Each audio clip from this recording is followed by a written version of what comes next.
Bonjour à tous, bienvenue, merci d'être venus nombreux. Nous sommes très heureux d'accueillir ce soir Pierre Zandrovich, le réalisateur du film iPhilip, et Antoine Quérol, son producteur, qui nous rejoindra en cours de conférence.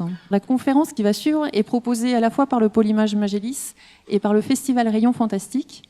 Cette conférence, elle vous est proposée parce qu'il y avait vraiment un double intérêt. Pour le festival Le Rayon Fantastique, qui adore Philippe Cadic, c'est un auteur qui leur est très cher, et il y a eu régulièrement des projections de films inspirés de Philippe Cadic.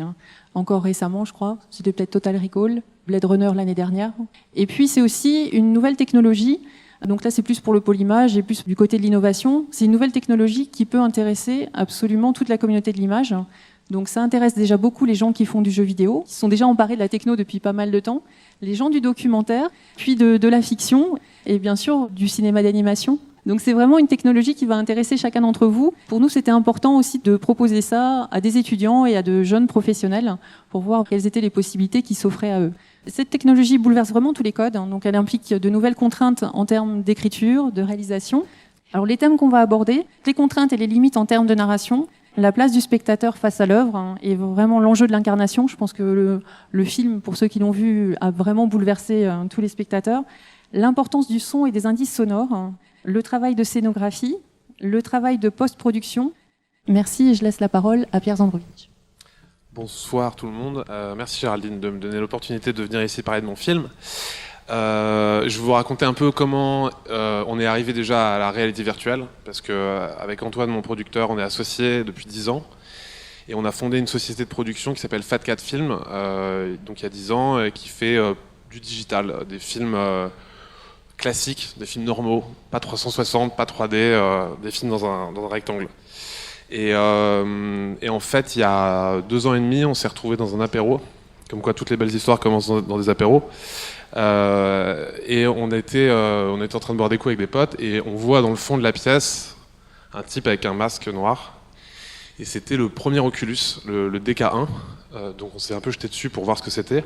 Et on a testé, c'était une sorte de roller coaster, un peu le b.a.-ba de la réalité virtuelle. Donc c'était une très mauvaise définition, 720p, le jeu était un peu pourri et tout, mais bon, on a tout de suite ressenti quand même le potentiel de cette technologie. Et on s'est dit, et si on faisait des films avec ça? Donc on a acheté des GoPro, on a acheté des rigs, on a commencé à bidouiller des trucs, et on a shooté plein de trucs. On a shooté du skateboard, on a shooté juste des plans où on marche, on a testé plein de trucs. Et on a posté une vidéo sur Internet, une vidéo 360, on avait fait plein de plans de Paris. On a appelé cette vidéo In Paris, je pense que vous pouvez encore la trouver sur Internet. Et on a eu en 3-4 jours 30 000 téléchargements, parce qu'on était l'une des premières vidéos sur Internet, en 360. Du coup, on s'est dit, bon, il faut vraiment qu'on pousse le truc, et on a commencé à réfléchir à comment on pourrait raconter une histoire avec ce médium. Alors c'est pas évident de raconter une histoire en 360 degrés, c'est beaucoup plus compliqué que dans un film classique, en tout cas pour le moment, parce que c'est vraiment nouveau.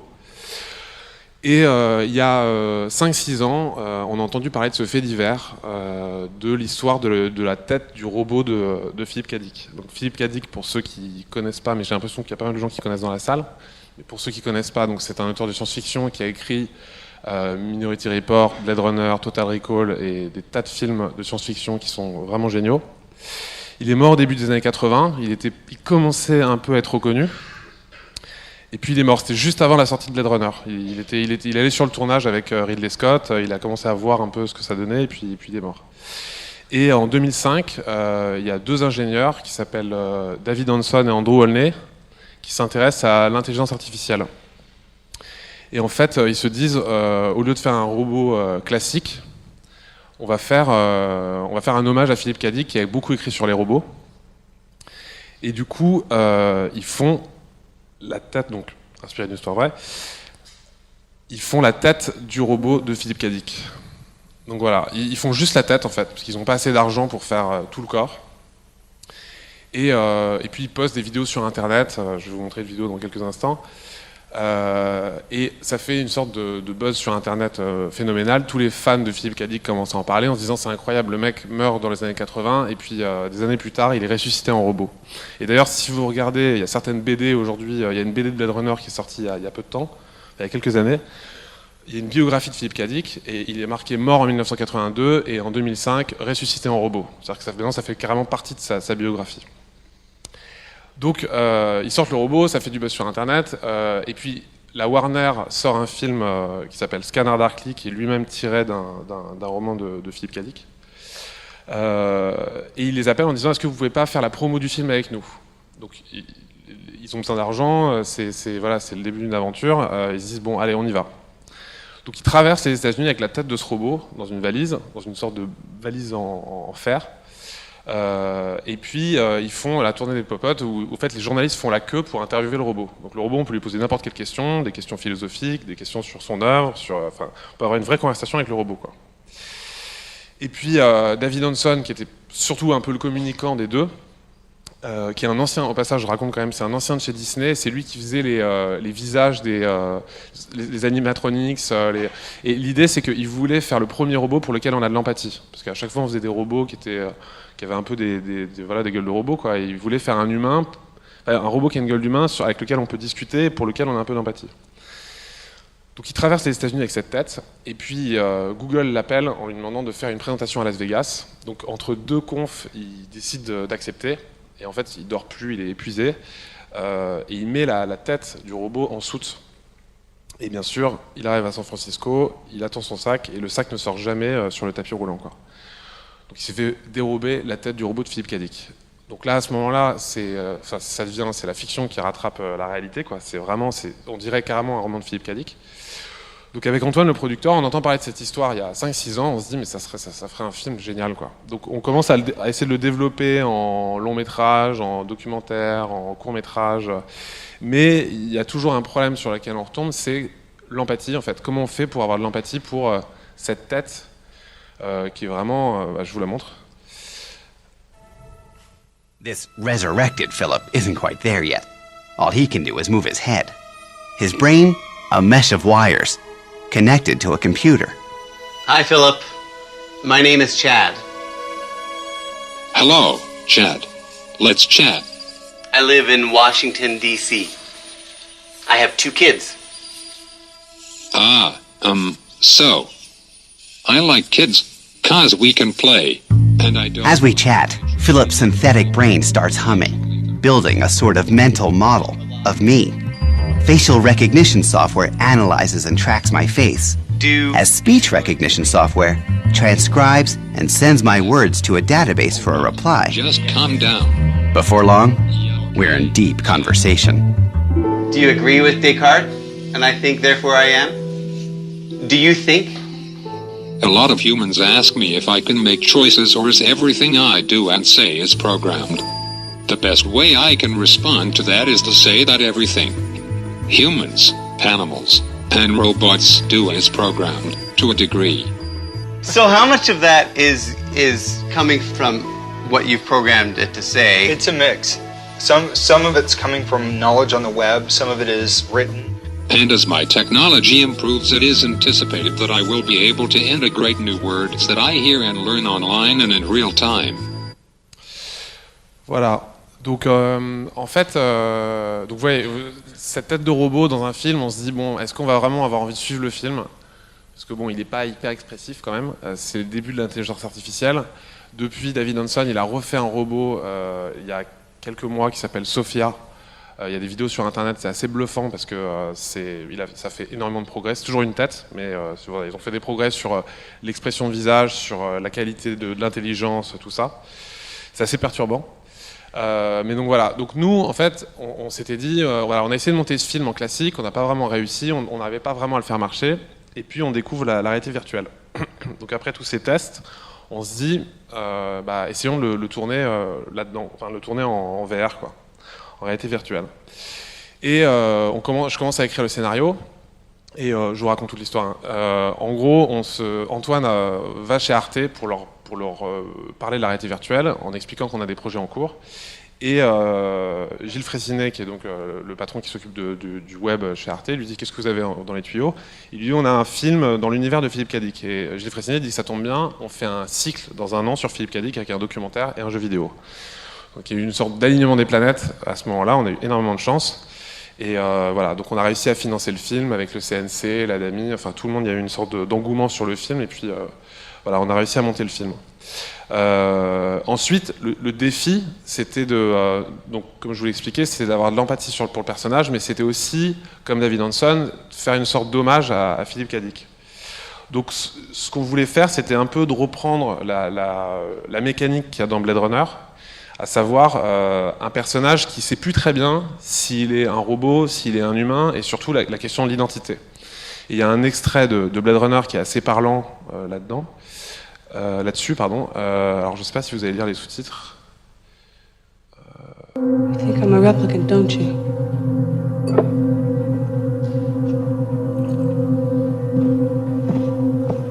Look, it's me with my mother. Implants. Those aren't your memories. They're somebody else's. They're Tyrell's nieces.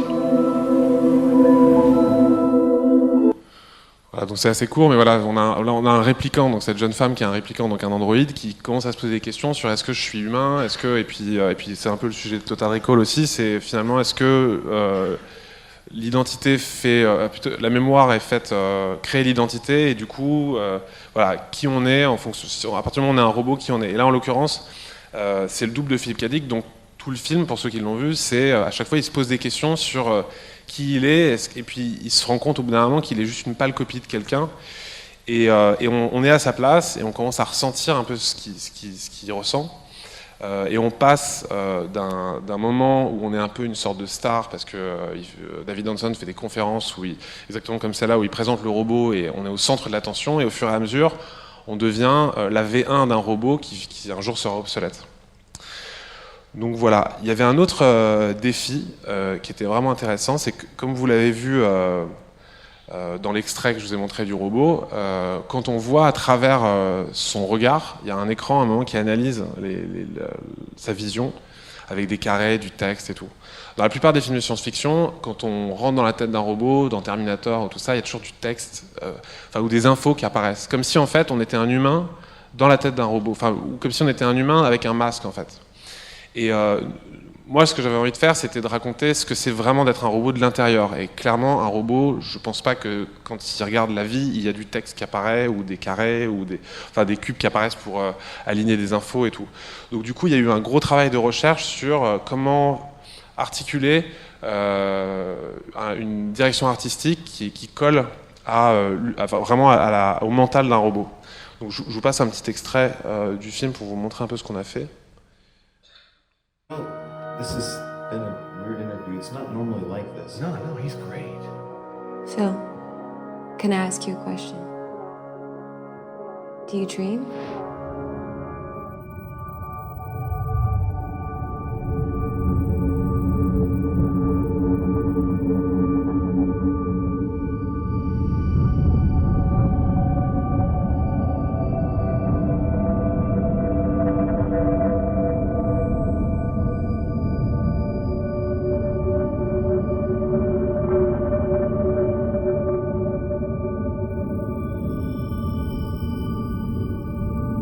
My dearest Philip.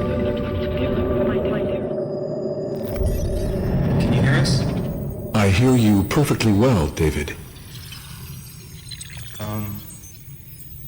Can you tell me your name? My name is Philip, but everybody calls me Phil.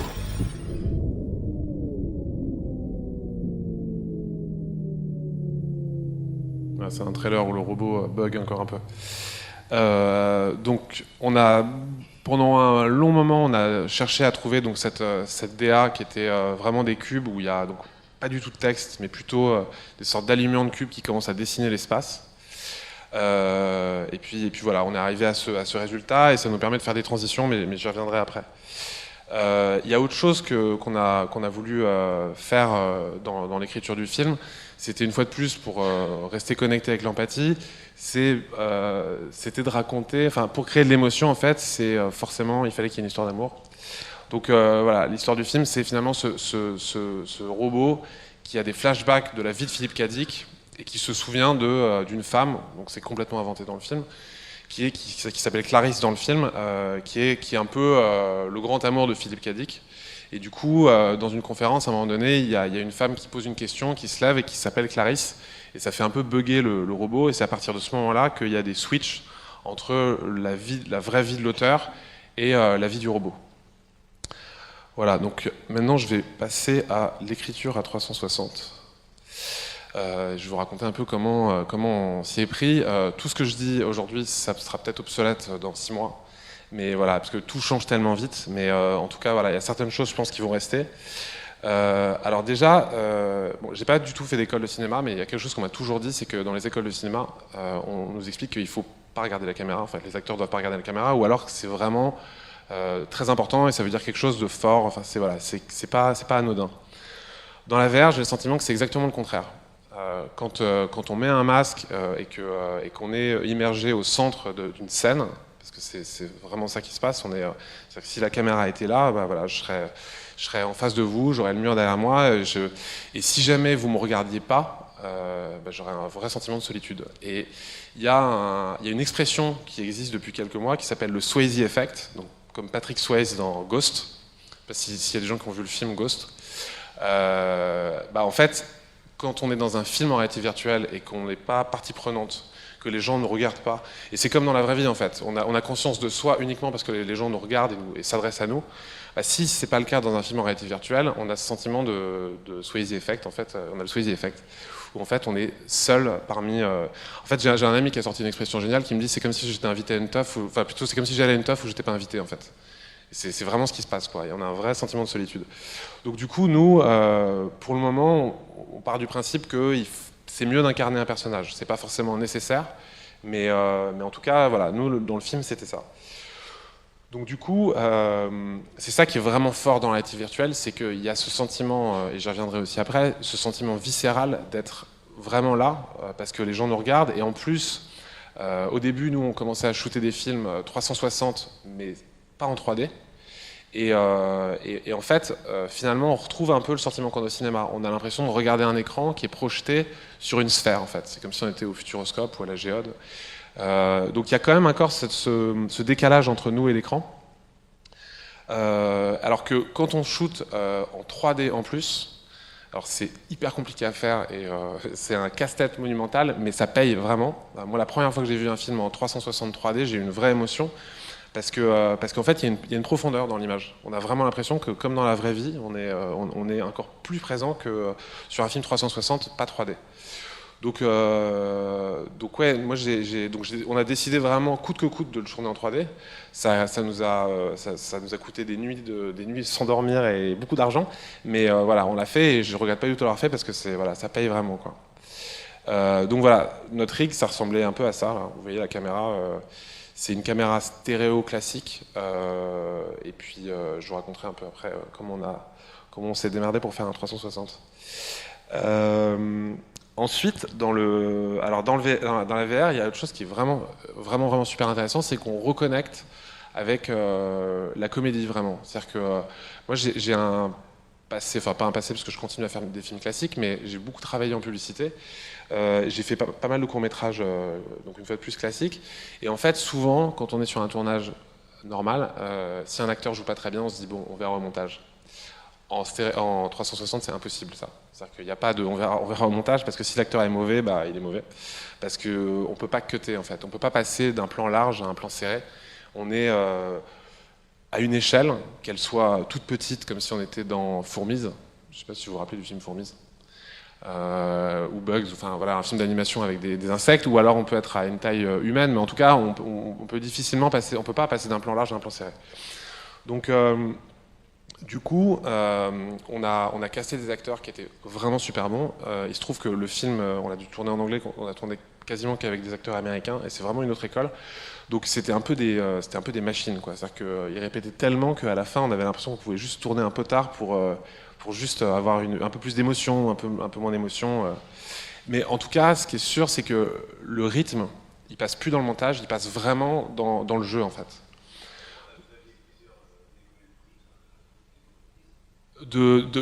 Sur chaque scène, pas tant que ça, en fait. Franchement, pas tant que ça. On a vraiment eu de la chance. Il y a une scène, notamment, pour ceux qui l'ont vu, il y a une scène où on est au Parti communiste français, où il y a David Hanson qui donne une conférence. C'est quand même un plan qui dure 2 minutes 30, une scène qui dure 2 minutes 30. Et l'acteur était hyper bon, quoi. Il a vraiment été très très bon. Donc, non, et puis surtout qu'on n'avait pas énormément de temps. Parce que c'est tellement compliqué de tourner en 360 que moi j'avais une fenêtre de tir de peut-être 1 heure par jour pour shooter. Et on tournait maximum 2 minutes utiles par jour. Donc du coup, il y avait vraiment une économie là-dedans, et il faut dire que j'étais bien entouré. Donc on n'a pas fait énormément de prises. Ouais, en fait, on a fait plein de répètes avant, et il y a autre chose qu'on a fait en plus, parce que ça aurait été trop simple sinon. On n'a pas tourné avec un rig 360. On a tourné, comme je vous le montrais sur la photo précédente, on a tourné avec un rig stéréo classique, et en fait, on tournait passe par passe. Alors je vous explique pourquoi, c'est parce que quand on prend un rig 360, par exemple, les rigs GoPro qu'on vend sur Internet partout, les caméras ne sont pas tous alignées sur ce qu'on appelle le point nodal. Elles ne sont pas alignées au centre. Donc du coup, on ne peut pas faire un stitch parfait. Le stitch, c'est le moment où on va assembler les images. Il y a une sorte de truc physique qui fait qu'on voit souvent les coutures, en fait.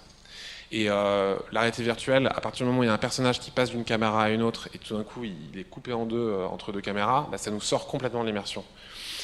Donc nous, on a cherché une autre méthode qui est beaucoup plus compliquée, mais qui marche 100 fois mieux, c'est-à-dire on prend une seule caméra, donc là en l'occurrence un rig 3D, mais finalement c'est une caméra, et on tournait passe par passe. Donc du coup, typiquement dans cette scène-là, qui est la scène de l'interview de Phil, en fait, Hélène, qui est à gauche, en train de parler avec les 2 acteurs à droite, en fait, elle est en face de personne. Donc en fait, ce qu'on faisait, c'est que quand on arrivait au début de la journée, on enregistrait la scène, qui était un peu la scène étalon, quoi, qui était la scène master, et ils avaient des oreillettes, et ils entendaient le dialogue de l'acteur en face. Mais l'acteur en face ne disait rien, parce qu'en plus on avait du son spatialisé, donc il pouvait pas converser avec eux. Donc voilà, donc on le faisait en plusieurs passes, mais du coup ça nous a permis d'avoir un stitch parfait, voilà. Mais franchement, c'était, je sais pas si on peut appeler ça de la chance, mais ça s'est hyper bien passé, et on a réussi, le tournage a duré 6 jours, et on a réussi à tout rentrer en 6 jours. Donc voilà, donc pour terminer là-dessus, le rythme, clairement il se passe sur la scène, on est un peu au théâtre, sans le jeu, on surjoue pas du tout parce qu'on est quand même on essaie d'imiter la réalité, mais voilà, je regarde si j'oublie rien, voilà, l'idée c'est que voilà, le rythme se passe vraiment dans le cadre. Donc il y a aussi un gros travail d'écriture pour que dans le scénario il y ait du rythme, en fait, et qu'on s'ennuie pas, parce qu'on peut s'ennuyer assez vite, en fait. Quand on assiste à une scène où il se passe pas grand chose ou quoi, on peut être là à se demander qu'est-ce qu'on fout là, quoi. Donc voilà. L'autre point intéressant, c'est les transitions. Donc comme je vous l'ai expliqué, quand on passe d'un plan à l'autre, on peut pas, comme au cinéma, passer d'un cut serré à un plan large et donner l'illusion qu'on est dans la même pièce. Et en plus, si jamais par exemple vous étiez à la place que vous occupez actuellement et tout d'un coup ça cut, en fait vous êtes ailleurs, et le temps de s'habituer à la scène, de regarder autour de soi, c'est quand même, ça sollicite beaucoup de choses. Donc du coup il faut trouver des transitions assez lentes, assez douces, pour que le spectateur soit pas complètement largué quand il regarde le film. Donc nous, on a eu cette chance d'être dans la tête d'un robot, et ça nous a aidé énormément, parce que du coup, on pouvait jouer sur des bugs, on pouvait jouer. Dès qu'on avait un problème pendant le film, on disait c'est pas grave, c'est un robot. Donc c'était quand même, ça nous a arrangé sur plein de points. Donc nous, on avait, donc comme je l'expliquais tout à l'heure, on avait ce système de cubes qui nous permettait en fait de se décomposer et de recomposer d'autres décors. On avait aussi la rêverie de Phil, où il se croit humain, donc du coup, on peut passer d'un autre décor à un autre dans une sorte de mood un peu onirique. Qu'est-ce qu'il y a d'autre, et puis oui, non, et surtout il y a les bugs, en fait. Clairement il y a les bugs. Typiquement dans la première scène, le robot bug, et puis on peut se permettre de faire un cut parce qu'il y a un vrai problème. Et tout ça, à chaque fois, il faut que ce soit connecté avec à la fois la DA, à la fois le scénario, enfin toute l'action du film, en fait. Donc ça, c'est un sujet qui est assez important. Il faut vraiment réussir à trouver un sujet qui marche dans la VR. Et là, nous, j'ai l'impression qu'on a trouvé un sujet qui vraiment match bien ce médium. Alors, donc comme je vous l'ai expliqué, il n'y a plus de cadre. Donc, faut diriger le regard, en fait. Donc, pour diriger le regard en réalité virtuelle, il y a plusieurs options. La première, bien entendu, c'est le son. Donc là, maintenant, l'ingé son, moi j'avais un ingé son qui s'appelle Jean-Pascal Baudouin, qui est un mec formidable, qui avait déjà travaillé avec deux réalisateurs au Québec qui s'appellent Félix et Paul, qui sont pour nous un peu la crème de la VR, qui ont fait plein de documentaires vraiment géniaux. Et en fait, l'idée c'est que c'est ça qui va permettre aux spectateurs de savoir où ils regardent en fait. Donc on va être par exemple dans cette scène et tout d'un coup on va entendre un son qui jaillit à gauche, automatiquement on va se retourner. Donc il y a un gros travail sur le son et une fois de plus dans l'écriture, savoir d'où les sons vont venir. Voilà, il y a ça, et puis il y a aussi, pour revenir un peu sur le sujet précédent, il y a aussi la chorégraphie des acteurs. C'est-à-dire que les acteurs vont nous emmener, par exemple, on a tourné un film il y a quelques mois, une pub pour Jean-Paul Gaultier en réalité virtuelle, où on incarne le parfum. Et l'idée, c'est qu'on a de l'action qui se passe tout autour de nous. Donc c'est un film, contrairement au film, où il y a énormément de choses qui se passent à 360 degrés. Ce qui n'est pas forcément nécessaire pour moi, mais je vais en reparler après. Et du coup, en fait, il y a une sorte de ballet comme ça, où les personnages nous emmènent d'une action à l'autre. Donc voilà, il y a un gros boulot aussi, je pense, un peu de chorégraphie. Une fois de plus, on est un peu dans les codes du théâtre. Et donc, pour continuer sur ce que je suis en train de dire, la 360, nous, donc je vous expliquais, on travaille beaucoup en pub. Et comme la VR c'est très à la mode en ce moment, les agences de pub viennent nous voir en disant ouais, on va faire un film 360 où il se passe des trucs partout. Et en fait c'est hyper fatigant les trucs qui se passent partout parce que dans la vraie vie en fait il se passe rarement des trucs partout. Donc je pense que la réalité virtuelle, ce qu'elle nous permet, c'est une immersion. Donc c'est-à-dire qu'on rentre dans une scène et au bout de 6-7 secondes, en fait, on a analysé la scène et l'action peut commencer. Mais on regarde une fois derrière nous, on se fait une projection mentale de la pièce, mais on ne va plus regarder derrière nous, en fait. Enfin, c'est comme là, je me retourne pas régulièrement pour vérifier s'il n'y a pas une action derrière moi, quoi. Donc en VR, c'est un peu pareil. Nous, dans le film, l'idée, c'est que l'action, elle se passe essentiellement à 180 degrés. Il se passe des choses derrière, mais il se passe des choses derrière seulement pour que ça soit plus crédible, en fait. Pour qu'on ait l'impression d'être dans du réel, mais c'est pas pour créer à tout prix des événements. Ensuite, là, nous, c'est un film de science-fiction, mais un peu d'auteur quand même et tout. Donc l'idée, c'est qu'on suive un peu l'action. Mais ensuite, il y a des films qui sont beaucoup plus dans la sensation, des films d'horreur, par exemple, où là, il se passe des trucs devant, derrière. Enfin, je sais pas si vous avez déjà vu un film de science-fiction. Il y a des gens qui ont déjà vu un film d'horreur en VR ici. C'est l'enfer, non ? C'est vraiment, moi c'est un truc que j'ai vraiment du mal à aller jusqu'au bout. C'est vraiment impressionnant, quoi. Et du coup il y a des voilà, je pense que ça dépend aussi du genre du film.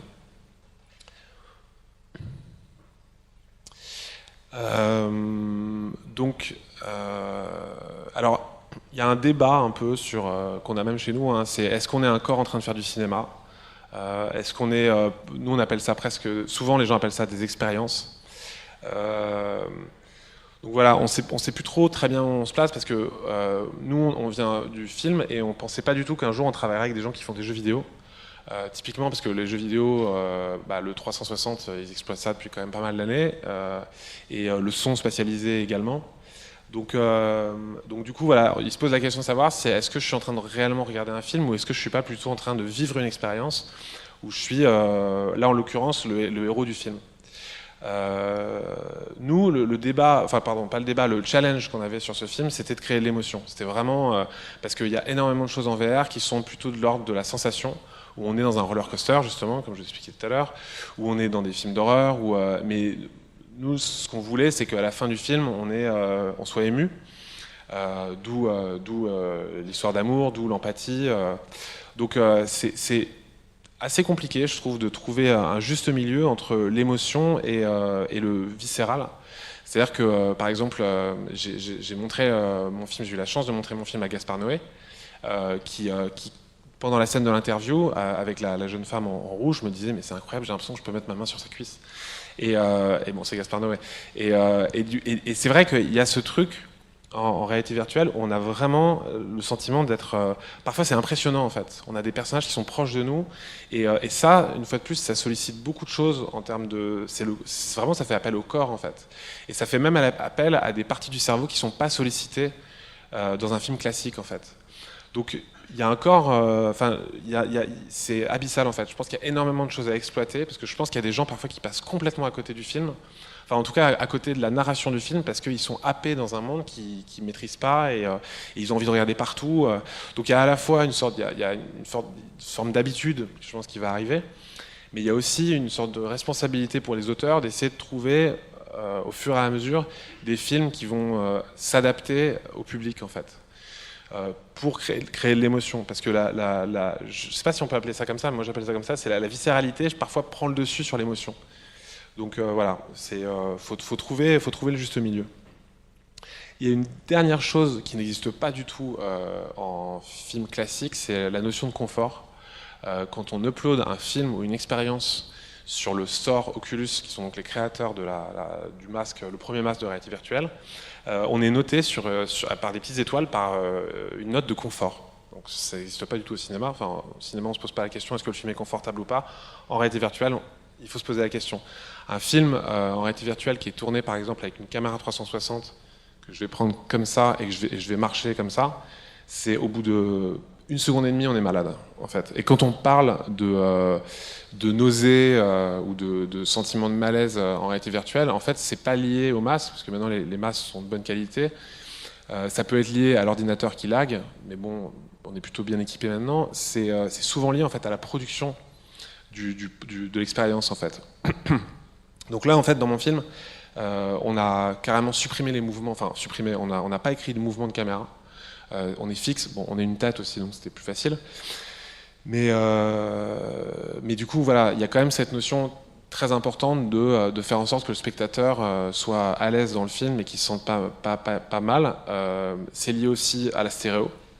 Une stéréo, un relief qui est mal fait, mal aligné, ça peut être très désagréable. Donc voilà, c'est plein de petits problèmes techniques qu'il faut savoir régler, et je pense comme toujours que ça vient de l'écriture du scénario, pas tellement de la technique, parce que maintenant on a quand même des gens, surtout en France, qui sont très talentueux pour toutes ces choses-là.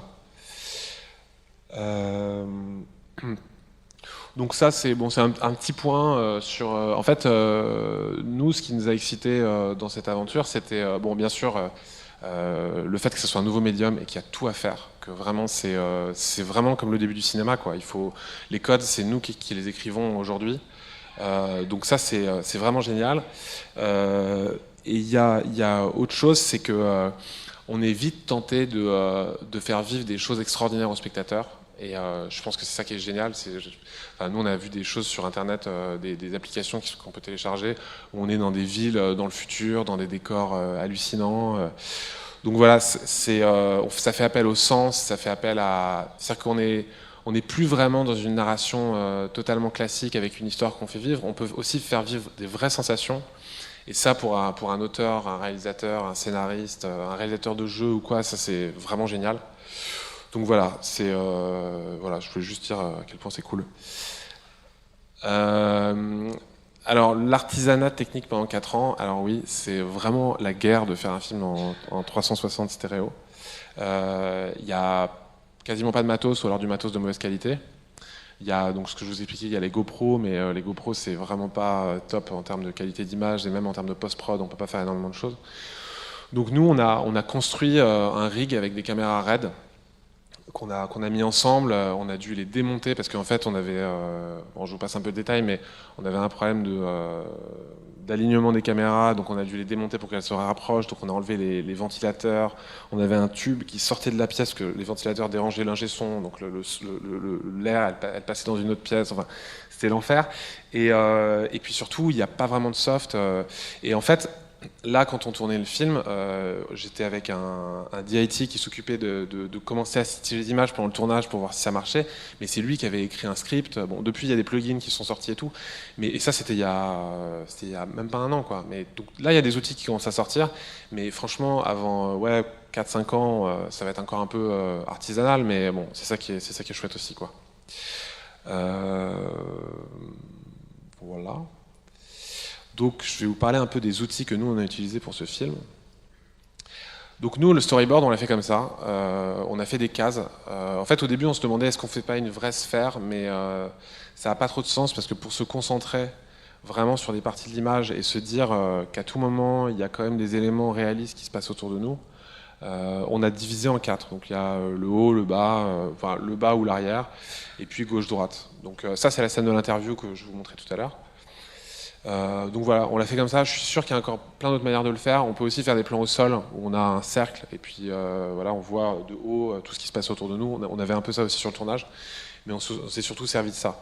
Et comme les gens sont pas du tout formés encore à la réalité virtuelle, c'est hyper important d'avoir beaucoup d'éléments comme ça pour leur faire passer le message. Parce que nous, sur le tournage, on était qu'avec des gens qui font du cinéma classique. Et pendant les 2 premiers jours, les gens venaient me voir en me disant en fait, qu'est-ce qu'on fait en fait? C'est quoi ce film où on tourne 2 minutes par jour et où en fait on tourne des bouts d'images. Enfin, c'est hyper important de vraiment bien communiquer auprès de son équipe et leur expliquer comment ça fonctionne et tout. Les gens commencent à être un peu, commencent à s'y mettre, mais il y a 1 an, c'était vraiment le désert total, quoi. On avait cette petite caméra qui s'appelle la Ricoteta, pour il y en a certains qui connaissent, j'imagine. C'est une toute petite caméra qui est aussi fine qu'un iPhone et qui permet de faire des photos 360 et même des films 360. Bon, la qualité n'est pas top, en photo c'est quand même pas mal. Et franchement, ça nous a vraiment sauvés parce qu'elle est sortie peu de temps avant le tournage. Et ça nous a permis vraiment de se rendre compte de plein de choses, de la proximité des acteurs, de si les décors fonctionnaient. Parce que la caméra, si on la place là ou là, ça peut ne pas être du tout la même histoire. Donc, du coup, voilà, ça nous a permis de faire plein de tests. C'était vraiment hyper pratique. C'est une caméra qui est connectée avec l'iPhone, donc ensuite on peut carrément regarder le plan directement dans son iPhone comme une fenêtre, comme ça. Enfin, c'est vraiment vraiment top. Voilà, donc ça c'est un setup. C'était pas le nôtre, mais c'est l'un des setups qui existent. Donc ça c'est un setup vraiment 360 stéréo. Nous, on a utilisé plutôt que deux caméras, pour les raisons que je vous expliquais plus tôt. Mais voilà, ça c'est une usine à gaz, mais c'est intéressant aussi. On a utilisé aussi un lidar. Alors, je ne sais pas si vous connaissez, mais moi je ne connaissais pas du tout avant. C'est un scanner en fait qui permet de scanner les décors. Du coup, on a scanné tous les décors et ça nous permettait de faire une fois de plus des transitions. C'est-à-dire qu'on pouvait faire fondre les décors. On pouvait surtout en fait remapper des décors intégralement en 3D. C'est un truc à la fin de chaque journée en fait, on attendait que tout le monde parte et on posait cette sorte de machine elle-même aussi de science-fiction au milieu de la pièce. Et puis on scannait les décors. C'est une école qui nous l'a prêté et ça nous a vraiment beaucoup aidé pour le film. Ensuite, c'est un film de SF, on est dans la tête d'un robot, c'est pas forcément essentiel pour un drame ou une comédie, quoi. Alors les micros, donc c'est un micro ambisonique. Donc c'est un micro qui prend le son à 360 degrés. On le met juste au niveau de la caméra pour que vraiment on ait le même point de vue que la caméra. Et en plus de ça, on avait des micros HF sur tous les acteurs pour récupérer vraiment leur voix. C'est hyper intéressant le son parce que c'est vraiment 60% du film, je pense. C'est ça qui nous permet vraiment, une fois de plus, de diriger le regard. C'est ce qui nous permet d'y croire en fait, parce que si jamais l'image se coupe, on a encore le sentiment d'être dans un film. En revanche, si jamais il n'y a plus de son, il y a toujours un truc bizarre en fait. Donc voilà, le son c'est vraiment très important. Le mixage c'est aussi pas mal une galère, mais c'est intéressant. Et voilà, je crois que YouTube a lui-même maintenant intégré dans son player le son 360. Donc voilà, ça avance pas mal. Et ça c'est comme je vous le disais, pour moi c'est 60% d'un film en 360. Voilà, le film, alors il n'y a pas énormément de guichets pour sortir un film en VR. Bon, il y a YouTube 360 et Facebook 360 maintenant. Nous, le film, on l'a sorti sur la plateforme Arte 360, qui est une appli qu'on peut télécharger sur smartphone. On a développé une appli aussi qui va sortir dans peu de temps, qui est aussi sur smartphone. Et puis on peut diffuser aussi son film sur différents guichets comme le Samsung Store, l'Oculus Store, il y a Steam et puis plein d'autres qui sont en train d'arriver. C'est un peu compliqué de sortir un film sur ces stores parce que c'est un peu comme l'Apple Store, c'est vraiment, il y a toute une ligne de conduite à bien respecter et tout, donc voilà, c'est pour ça que le film est encore sorti, mais il va arriver d'ici quelques semaines. Il y a peu de contenu encore, donc si vous avez envie de faire des trucs, c'est le moment parce qu'il y a vraiment une place à prendre. Voilà, j'ai fini. Bonsoir.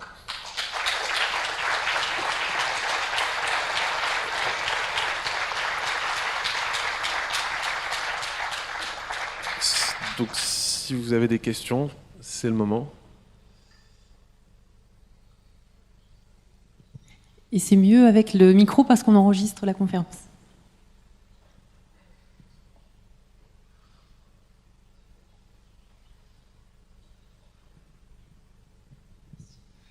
Bonsoir, j'aurais voulu revenir sur votre installation avec les 2 raids.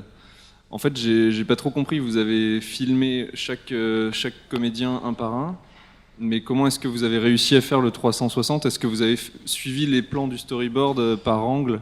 En fait, ce qu'on faisait, pour être hyper clair, en fait, on shootait le décor à vide, tout ce qui bouge pas. C'est comme si on le photographiait en fait. Et ensuite, derrière, on filmait uniquement ce qui bouge. Donc, par exemple, si jamais je shootais cette conférence, et d'ailleurs c'est ce qu'on a fait, c'était le truc le plus compliqué de tout le tournage, je demanderais à tout le monde de partir, je shooterais toute la pièce vide, et ensuite je shooterais morceau par morceau uniquement les gens qui bougent en fait. Donc, et ensuite on intègre ces vidéos-là dans cette sphère figée en fait. Donc finalement c'est pas comme si on shootait 90 degrés, c'est pas vraiment ça en fait. C'est juste on va prendre des morceaux avec des masques et puis qu'on va intégrer dans la sphère en fait. Je sais pas si c'est clair. Ok, cool. Merci. De rien.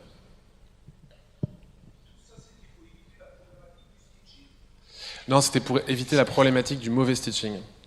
Parce que un rig 360, vu qu'on est loin du point nodal, et en plus la stéréo, j'en parle même pas, parce que ça multiplie encore plus les stitches. Donc c'était pour avoir un stitch parfait.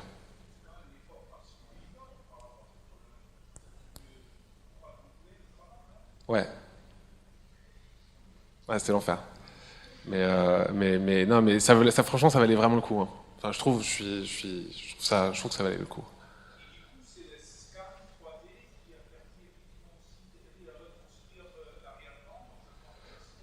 Non, le scan 3D, c'était vraiment pour nous permettre de créer des transitions, et puis surtout d'avoir les mesures pour la stéréo, pour avoir les distances, et pour plein d'autres trucs que je comprends pas.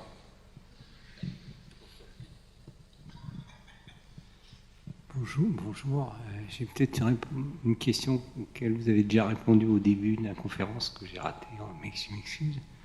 Donc ma première question c'est, donc j'ai pas encore vu le film,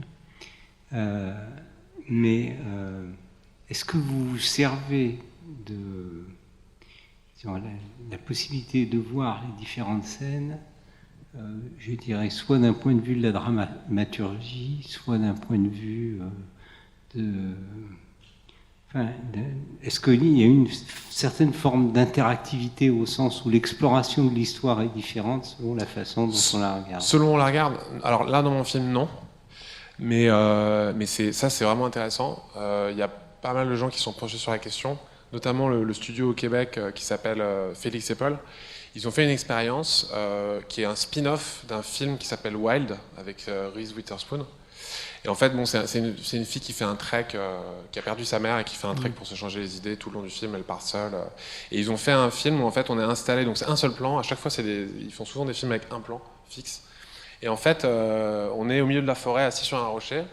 Il y a des arbres tout autour de nous. Et puis il y a Reese Witherspoon qui arrive vers nous et qui s'assoit sur un rocher à côté de nous. Et elle nous regarde. Et d'ailleurs, j'en ai pas parlé, mais le regard, c'est vraiment important sur. C'est ça qui nous permet aussi de regarder ailleurs. Donc elle nous regarde droit dans les yeux et d'un coup elle se décale un peu et puis automatiquement on regarde derrière nous parce qu'elle regarde derrière notre épaule. Et quand on se retourne, il y a sa mère qui est apparue et qui nous parle. Et puis elle nous parle, elle nous dit des trucs et puis Reese Witherspoon s'en va, sort du cadre et puis c'est la fin du film. Et du coup j'ai re-regardé le film en me disant mais j'aimerais bien voir comment elle apparaît la mère. Et j'étais avec la productrice du film, et je lui ai dit, est-ce que je peux le revoir? Je remets le masque, et j'attends là, en fait. Je regarde même pas Return to Saturn, j'attends ici. Et en fait, la mer n'apparaît jamais. Et tant qu'on n'a pas regardé là, la mer n'apparaît pas. Donc, il y a vraiment moyen de jouer avec ça. Je pense que, nous, chez Okyo, c'est ce qui nous intéresse le plus. Parce que des expériences, plutôt des films expériences où en fait au bout d'un moment on nous dit allez vers le chemin A ou le chemin B, pour nous ça casse complètement l'immersion, quoi. On sent tout de suite qu'il y a un panneau qui apparaît. Donc l'idée c'est plutôt de regarder où on veut et que ça débloque des choses. Et ensuite on peut encore plus pousser l'expérience, et ça c'est le prochain projet sur lequel on travaille, qui est un film qui est réalisé par un autre réalisateur qui s'appelle Jérôme Blanquet, qui réalise un film qui s'appelle Altération, où on est dans un rêve qui est hacké par une machine. Et en fait, le long du film, alors il y a deux façons de le voir, mais il y a une façon qui est la plus poussée, qui est avec un masque EEG. C'est ça, Antoine? Ça, c'est EEG, ouais. Et en fait, qui nous permet... Antoine, c'est le producteur du film, qui est au fond de la pièce. Vous pouvez lui poser des questions aussi. Et en fait, c'est un casque qu'on met en plus et qui analyse les fréquences du cerveau. Et en fonction de comment vous allez ressentir le film va pas se dérouler de la même façon, en fait. Donc voilà, il y a plein de choses à explorer là-dedans, et effectivement, la dramaturgie peut influer en fonction de ce que le spectateur va vivre, en fait. Je pense qu'il y a pas mal de gens du jeu vidéo qui sont en train de faire des jeux basés sur de la vidéo, qui selon le même principe, c'est-à-dire que la narration... va dépendre d'un processus qui est dessus. Ouais, non, mais clairement, j'avais une deuxième question sur le montage son. Vous avez utilisé un spatialisateur en post-production comme celui de l'IRCAM qui vous permettait de replacer les sources sonores dans l'espace virtuel ou des choses comme ça? En fait, on a utilisé... alors, je crois que maintenant, il y a des plugins qui sont intégrés à des outils comme Pro Tools et tout. Mais il me semble que Jean-Pascal, il a travaillé avec Unity. Donc un logiciel que vous connaissez... bien plus que moi, je pense. Et en fait, il posait comme des enceintes, en fait, autour de donc le film était une sphère, et il posait les enceintes tout autour de cette sphère pour faire générer du son. On peut même faire déplacer une enceinte pour comme un oiseau qui passe ou un truc comme ça, quoi. Merci. De rien.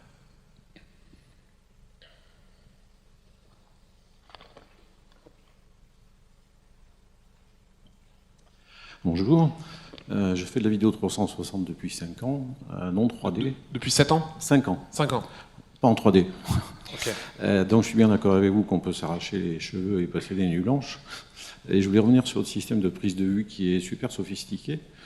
Je suis d'accord avec vous que le rig cause quelques problèmes optiques, notamment entre les plans très proches et les arrière-plans. Mais si j'ai bien compris votre système, est-ce que ça ne vous empêche pas de prendre quelqu'un qui passerait de gauche à droite latéralement dans les scènes? Et puis, moi, ce qui m'intéresse aussi au niveau photo, c'est tout ce qui est éclairage. Donc, c'est un petit peu délicat dans le 360, puisque par définition, toutes les sources d'éclairage seront dans les champs. Donc, ce qui est un peu dommage, enfin, moi, je trouve, pour créer des ambiances, avoir du relief naturel, puisque moi, je ne suis pas en 3D. Et c'est un sujet assez intéressant, je trouve. Alors, pour la première question, effectivement, quand un personnage se déplace d'une caméra à l'autre, enfin plutôt d'un axe à l'autre, alors ou bien on est avec des tueurs de la post-prod et ils arrivent à morpher d'un plan à l'autre et tout, ce qui est envisageable, hein, mais il y a aussi des techniques beaucoup plus simples, c'est genre on met des étagères entre les deux plans, et puis le mec il passe derrière, et puis voilà, c'est réglé. C'est beaucoup moins cher. Mais voilà, nous c'est plutôt là-dessus, c'est plutôt comme ça qu'on le faisait. Comment? Avoir des actions Ikea. Oui, c'est ça, exactement. C'est ça, on s'est maqué avec plein de magasins comme ça. Donc on avait on a utilisé du mobilier, des meubles pour le faire. Et sinon, pour l'autre question, justement, cette méthode permet d'éclairer en fait. Donc par exemple, je reviens rapidement dessus, sur cette scène. Alors là, on le voit pas, mais peut-être que je peux... Non. En fait, au-dessus, il y a un éclairage. Il y a des lampes au-dessus. Et en fait, ce qu'on a fait, c'est qu'on a mis de l'éclairage cinéma. Donc des trucs vraiment pas beaux, des néons, des trucs au-dessus d'eux pour bien les éclairer. Et ensuite, on les a enlevés. Et on a re-shooté le décor avec du mobilier un peu design, machin. Donc voilà, ça nous permet aussi de faire ça, en fait, de pouvoir rebosser chaque morceau de l'image. Ouais, la post-prod, c'était vraiment technique. Ils avaient des grosses cernes à la fin. C'est vraiment fatigué. Mais mais c'était bien.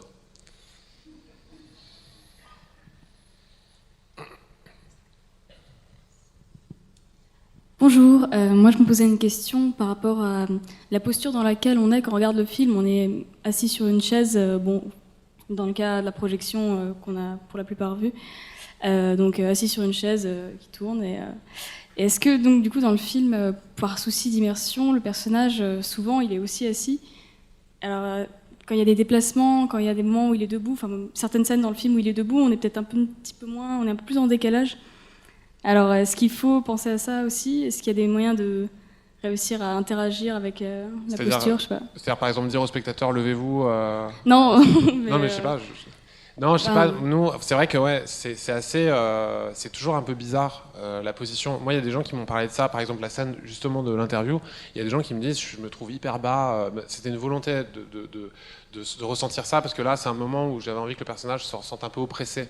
C'est un peu le switch du film où il commence à vouloir se rebeller et puis il se sent un peu merdeux. Donc je pense que c'est plus des choix à la réalisation de savoir où est-ce qu'on veut être.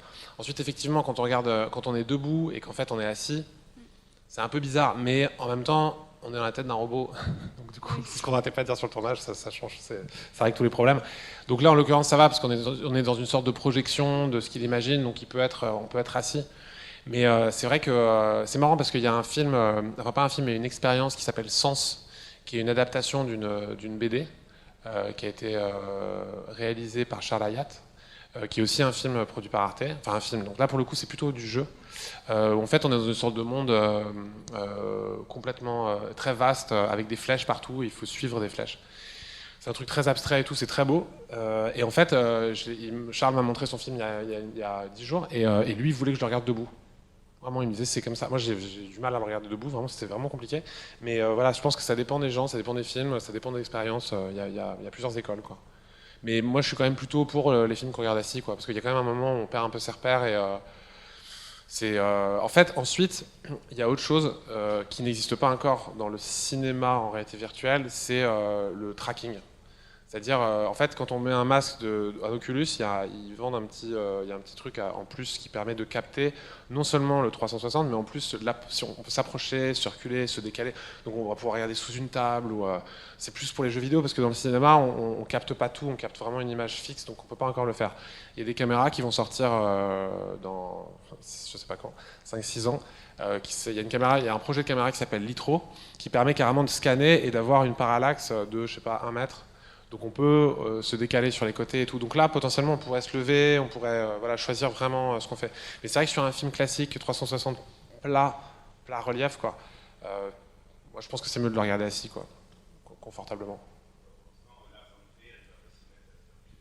Du caméra épaule, non.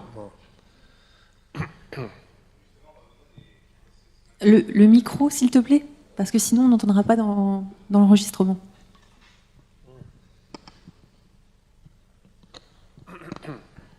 Oui, en fait, moi, ce qui m'intéresse aussi, c'est de savoir comment vont évoluer un peu les schémas narratifs, le découpage, etc.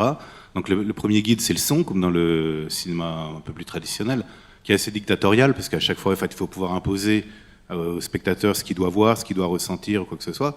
Là, il faut encore trouver plus d'astuces, et aussi faire évoluer un peu les codes, certainement pour ça, quoi. Donc, il y a le son. Comme vous le dites aussi, par exemple, si quelqu'un regarde de l'autre côté, à un moment donné, derrière, on va se retourner, mais c'est dans ces codes-là que c'est intéressant. Après, c'est vrai que le fait d'être assis et de ne pas pouvoir, à un moment donné, c'est vrai, comme disait je ne sais plus qui, il y a une femme qui tend la main, donc on est tenté aussi, en effet, de tenir la main. Quand on est allongé sur le lit d'hôpital aussi, on se retourne, évidemment, on voit un trou avec l'oreiller. Ouais. Là, c'est juste déjà parce qu'on n'est pas encore assez habitué, donc on essaye juste un peu de comprendre un peu comment. Voilà, exactement. Ouais. Après, ce qui est intéressant, c'est de jouer soi-même. Moi, j'ai pris un peu l'optique quand j'ai vu le film de mimer, de jouer, d'acter moi-même, comme si j'étais vraiment dans le truc. Donc en fait, ce qui doit être intéressant, c'est aussi de filmer les gens qui voient le film de même, parce que c'est assez rigolo. Et cette optique-là était assez intéressante aussi, quoi. C'est un truc qui est... Moi, j'ai vraiment l'impression que tout se joue, une fois de plus, à l'écriture du scénario. C'est vraiment le film... Si jamais le film est intéressant, les gens ils vont se prendre au jeu. C'est ce que vous êtes en train de dire, quoi. C'est-à-dire que si jamais on commence à se dire, bon, bah, j'y vais, je suis le robot de Philippe K. Dick, et puis je vais aller à fond là-dedans, et puis je vais le jouer, c'est que la magie, c'est que ça prend. Ensuite, il y a des films où on passe complètement à côté parce qu'on se dit bon, c'est chiant. Donc j'ai vraiment l'impression que ça se joue là en fait, parce que il y a des films, pour moi un film réussi en réalité virtuelle. Bon, il y a plein de raisons pour lesquelles il réussit ou pas, mais l'un des trucs c'est est-ce que le spectateur a regardé là où je voulais que je regarde. Et il y a un film par exemple en relief, pardon, enfin oui aussi en relief d'ailleurs, en CG qui s'appelle Evolution of Verse, qui est un des premiers films qu'on a vu en 3D avec Antoine, qui est réalisé par Chris Milk, par une société à Los Angeles qui s'appelle VRSE. Et en fait, on est sur un étang, c'est un truc complètement onirique où on s'envole, machin. Et en fait, au début du film, on est sur un étang, il se passe rien, et il y a juste une libellule. Et à partir du moment où cette libellule arrive, on regarde exactement où le réalisateur veut nous emmener, quoi. Et on est vraiment happé par le truc, quoi. Donc ensuite, il y a toujours des petits malins qui vont dire je vais regarder le chien qui dort à côté, qui n'a aucun intérêt, mais juste pour voir si à un moment il va se réveiller. Ou il y a toujours des trucs comme ça, mais souvent les gens ils ont envie quand même. Il y a une sorte de contrat spectateur où les gens se disent bon, j'y vais, quoi. C'est le but un peu du cinéma, même de la peinture. Les peintres de la Renaissance, ils avaient un parcours visuel aussi qui était obligatoire. Exactement, ouais. Après, les astuces, en fait, là, c'est un peu plus compliqué, c'est de voir quelles sont les astuces à faire évoluer, celles qui existent déjà et les nouvelles, pour pouvoir aller plus loin encore à ce niveau-là et manipuler encore plus ses spectateurs. Ensuite, il y a ce que le monsieur disait tout à l'heure, c'est-à-dire qu'il y a aussi ce truc de je débloque des choses en fonction de là où je regarde. C'est-à-dire que tant que j'ai pas regardé quelque chose, l'action ne se déroule pas. Ça, c'est pas mal aussi, quoi, de se dire, parce que sinon on peut aussi passer à côté de certaines choses, quoi. Puis il y a moins de triche au montage, hein. Comme vous disiez, on peut pas passer d'un plan cut ou à un autre, un plan serré, un close-up ou quoi que ce soit. Donc, en fait, au niveau du langage, c'est vraiment intéressant, quoi. Une fois qu'on a exploré les choses. C'est pour toutes ces raisons qu'on a.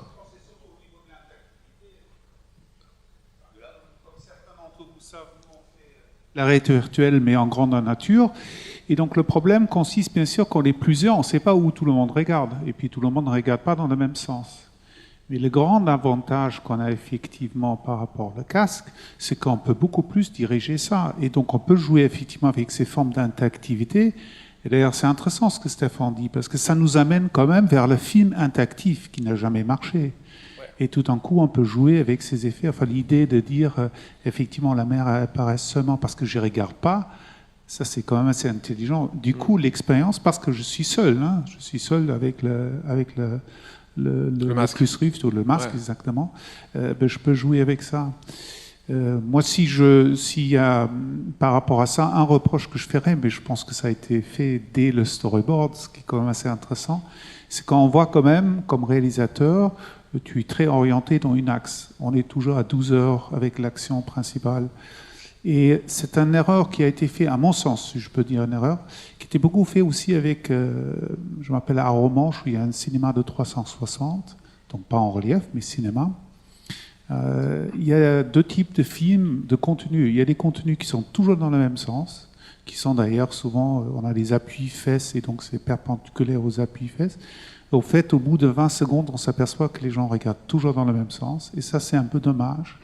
Et à d'autres, moi je me rappelle avoir vu des films comme gamin dans les années 60 à Montréal, à l'Expo universelle, où effectivement le réalisateur change tout le temps l'orientation du mouvement, par exemple. Et du coup, ça devient vachement plus intéressant parce qu'on reprend possession de la salle 360. Et c'est vrai que ça, c'est quelque chose que peut-être on pourrait développer davantage encore par rapport à ce que vous avez fait. Ouais. Ensuite, nous, en fait, vraiment, on a eu la chance quelque part d'être, en tout cas, on nous a appelé la première fiction en réalité virtuelle. Et c'est vrai qu'à partir de ce moment-là, nous on s'est dit, il faut qu'il y ait une forme de pédagogie, parce que les gens sont, enfin, moi, il y a plein de gens qui ont vu le film qui n'avaient jamais fait de VR avant. Et donc, du coup, il y a le côté magique de la VR qui prend le dessus aussi. Il y a la 3D aussi. Les gens ne sont pas forcément tous habitués à la 3D. Ça sollicite beaucoup le corps et tout. Et on avait fait ce film avant, cette pub Jean-Paul Gaultier, qui durait 2 minutes. Et les gens avaient l'impression que ça durait 6 minutes, tellement il se passait de trucs. Et en plus, l'histoire du film, c'est quand même une tête qui ne peut pas beaucoup interagir. Donc, du coup, il y avait aussi ce rapport au scénario. Donc, il y avait... Ah ouais.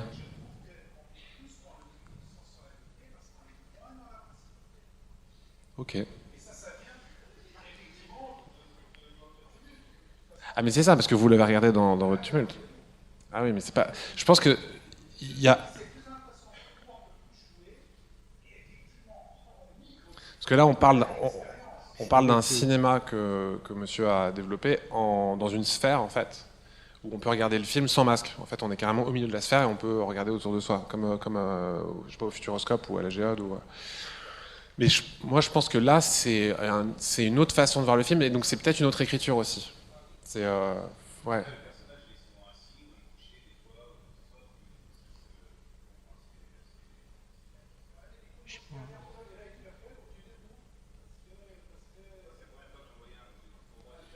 Ouais, je sais. Bon, je vous laisse. Je vous laisse débattre. Non, mais c'est bien. Non, mais je sais très bien. Je te prends pas du tout. Non, mais moi, je suis pour les critiques et je demande que ça. Non, mais c'est vrai que... Exactement. C'est ça. En tout cas, ce qui est sûr, c'est qu'on avait envie de faire une forme d'accompagnement pour le spectateur et pas faire un truc trop lourd tout de suite. Mais clairement, sur le prochain film sur lequel je suis en train de travailler, on travaille sur l'interactivité, on travaille sur aussi effectivement plus d'événements autour de nous. C'est un film qui sortira, je pense, dans 1 an ou 1 an et demi. Les gens sont peut-être plus habitués, donc voilà. Je pense qu'il y a peut me permettre pédagogie. Deux commentaires, 3 commentaires. La première, c'est que je pense qu'il faut bien séparer l'idée qu'on prend à 360 degrés et qu'on est dans un dispositif de perception à 360 degrés. C'est pas la même chose d'avoir un petit appareil sur lequel qui permet de formater de 360 degrés, d'avoir un casque de réalité virtuelle. Un casque de réalité virtuelle, si on n'est pas debout, ça présente aucun intérêt, puisqu'on peut pas, pour se tourner, il faut se lever. Et que c'est la position physique du corps qui te permet d'aller à l'arrière, ce qui n'a rien, c'est le dispositif de restitution pour te lever. Et d'autre part, l'autre remarque, c'est que je pense qu'il y a plein de gens qui ont fait du travail dans le son à 360 degrés depuis des années. Je connais des expériences qui ont été menées à l'IRCAM avec Radio France, qui étaient basées sur le principe, si on restait suffisamment à un endroit, on écoutait le sens d'une direction, la carte changeait, évoluait dans le temps. Et puis, bien entendu, que ce soit avec ou sans casque, ce que font les gens qui font du jeu vidéo narratif, je pense par exemple à David Cage chez Quantic Dream, il utilise la classification des sons dans Michel Chion, et tout à reprendre, ce qui est hors champ, ce qui est dans le champ, et même ce qui est diégétique, ce qui est non diégétique, la perception avec ou sans le son, est complètement à repenser, puisque si c'est du hors champ, c'est pour vous faire tourner et faire rentrer l'objet dans le champ, ouais. Etc. Et il y a toute une réflexion que je pense déjà pas mal, enfin, de gens dans le jeu vidéo ont eu, mais en tout cas qui méritent d'être explorés, ouais. C'est sûr. Au niveau du son diégétique ou non diégétique. Donc là, il y a la bande des mecs qui regardent des films debout. Désolé, il y a un noyau dur ici. Je trouvais très intéressant et en même temps peut-être le plus troublant dans l'expérience, c'était le fait que la voix du robot parte de soi. C'était très, c'est une belle trouvaille parce qu'elle est schizophrène, quoi. Elle crée le sentiment d'une voix intérieure. Et en même temps, il y a quelque chose d'un petit peu frustrant dans le dispositif, mais bon, voilà. De ne pas pouvoir interagir. Ben, c'est-à-dire que c'est quelqu'un d'autre, c'est une autre voix extra-diégétique, parce que la seule voix extra-diégétique, c'est la voix du robot. Ouais, il y a pas, si on peut dire. Il y a pas mal de gens qui ont envie d'interagir, enfin qui ont envie de parler, de répondre, tout. Assez vite, ils rentrent dans le film, mais c'est vrai que ça peut être un peu frustrant. Mais à part ça, je trouve le scénario admirable dans le sens où il intègre toutes les limites et toutes les contraintes de ce type-là et d'autres. Comme la posture immobile, etc., dans le scénario de manière assez perverse et intelligente et en même temps émotionnelle. Donc, merci. C'est un bel arroseur arrosé de ce point de vue-là. Merci.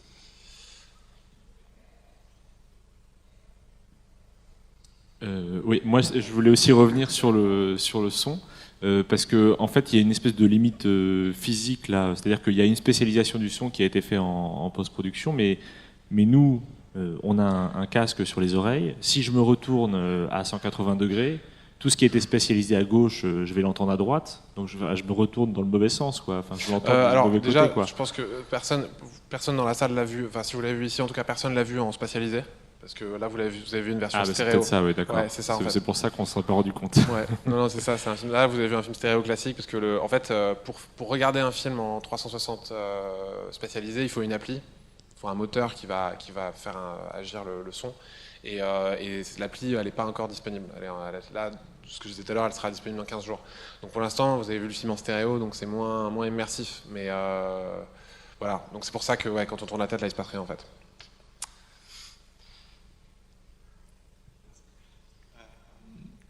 Je voulais juste revenir, vous avez dit que vous étiez frustré de ne pas pouvoir interagir dans ces cas-là. Alors, c'est vrai que là, ça revient à juste créer des petites cases, mais du coup, ça serait du jeu vidéo, tout simplement. Si on se mettait à interagir, on ne serait plus dans le cinéma. Après, si les deux médias sont amenés à se mélanger, tant mieux. Enfin, mais du coup, c'est plus tout à fait la même chose. Dans un cas, on nous demande de vraiment vivre et de participer à l'expérience, alors que l'autre média cherche avant tout à nous faire ressentir quelque chose et nous laisse le temps finalement de réfléchir à d'autres choses ou à intérioriser certaines réflexions que nous propose le film. Alors que le jeu vidéo nous apporte plus le côté action et donc justement le côté interaction. Et pour moi, c'est deux choses qui sont quand même assez différentes. Après, même si le jeu vidéo nous amène aussi à des réflexions, mais il y a un écart qui se crée, je trouve. Ah bah oui. Mais non, mais après, de toute façon, les deux si. Ah oui, mais de toute façon, si les deux médias, enfin, après, pour moi, chaque œuvre doit trouver sa place dans le. C'est pas vraiment une question de jeu vidéo ou de film, mais chaque œuvre doit trouver sa place. Et finalement, eux, ils ont fait le choix que, comme il est un robot et de toute façon, il ne peut pas bouger, ça fonctionne extrêmement bien et c'est extrêmement bien réfléchi de ce point de vue-là. Donc, en fait, c'était nous, en fait, à un moment donné, pour raconter à l'équipe du film ce qu'on faisait, on leur disait, imaginez que on a retrouvé le disque dur de la tête et qu'on regardait ce qui s'était passé en fait. C'est comme un fan footage movie, quoi. C'est le Blair Witch Project, quoi. On retrouve la cassette et on le repasse. Donc c'était comme ça. Voilà, oui, exactement. C'est la boîte noire. C'était vraiment la boîte noire le film. C'est la boîte noire du robot, quoi. Donc c'est aussi pour ça qu'on est passif en fait. C'est comme ça qu'on l'expliquait en tout cas. Mais la situation énonciative, le fait qu'on passe son temps à recevoir des questions. C'est ça qui crée cette... c'est-à-dire qu'on est face à quelqu'un qui se fait interroger, un robot qui se fait interroger, et donc on reçoit des questions en permanence. C'est là que la frustration vient, c'est-à-dire que ça s'adresse à soi, et il y a une situation dialogique dans laquelle on est l'interlocuteur, et la voix sort de nulle part. Mais ça crée un sentiment de malaise qui fait partie de l'expérience filmique.